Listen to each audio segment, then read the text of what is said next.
نحمده نصلی علی رسوله الکریم اما بعد فاعوذ باللہ من الشیطان الرجیم بسم اللہ الرحمن الرحیم۔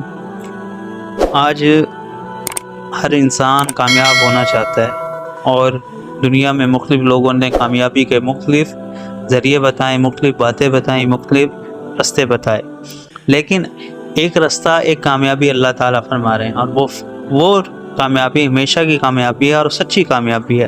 اور وہ کامیابی کیا ہے؟ فمن زحزح عن النار ادخل الجنۃ فقد فاز، جو جہنم کی آگ سے بچا لیا گیا اور جنت میں داخل کر دیا گیا، یہ کامیاب ہے۔ تو آج اسی جنت کی قیمت کے بارے میں ہم ایک موضوع لے کے حاضر ہوئے ہیں۔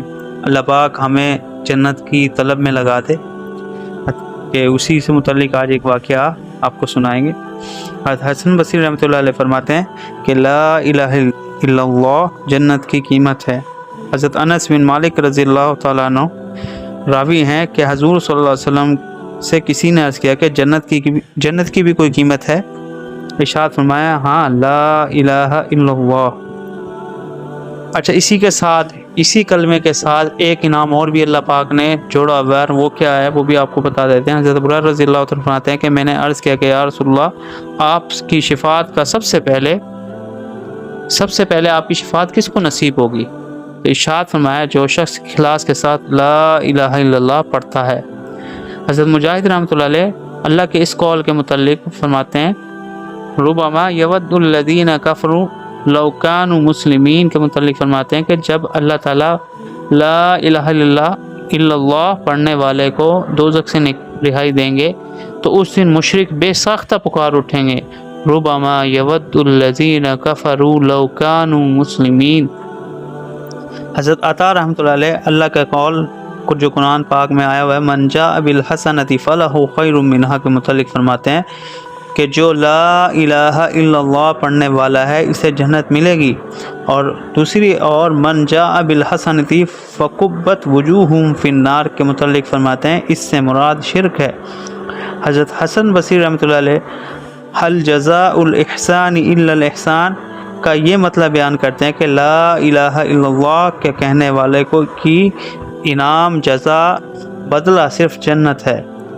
تو میرے پیارو، یہ چھوٹے چھوٹے سے اعمال ہیں، مختصر سے اعمال ہیں، لیکن وزن میں اتنے وزنی ہیں کہ زمین آسمان ایک پلڑے میں رکھ دیا جائے اور کل قیامت کے دن دوسرے پلڑے میں رکھ دیا جائے۔ لا الہ الا اللہ یہ بڑی سعادت ہے کہ اللہ پاک جس کو یہ توفیق دے دے کہ وہ اس کا ذکر کرنے لگ جائے۔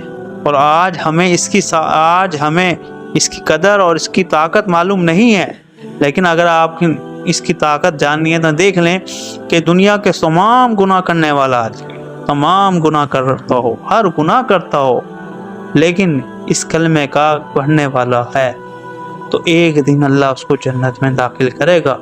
اور کافر دنیا کی تمام نیکیاں کرتا ہو، بڑے سے بڑی نیکی، بڑے سے بڑے کوئی اگر خیر خواہی وہ کرتا ہو، لیکن اس کلمے کو نہیں پڑھا تو اس کو جنت نہیں ملے گی۔ میرے پیارو، اللہ پاک ہمیں کلمے کی نعمت سے نوازے، ہم اس کی قدر کریں اور اپنے وقت کو قیمتی بنائیں۔ مختصر سا وقت رہ گیا ہے، جیسے من مات قد قام قیامتہ، جو مر گیا اس کی قیامت شروع ہو گئی، تو اس کی تیاری کرنی ہے۔ تو ہم بھی میں بھی انشاءاللہ اللہ سے دعا کرتا ہوں کہ یہ جو آج کا ہمارا موضوع تھا اس کو میرے لیے آخرت کے لیے میری نجات کا ذریعہ بنائے، اور سننے والے کو بھی اللہ پاک عمل کی توفیق دے۔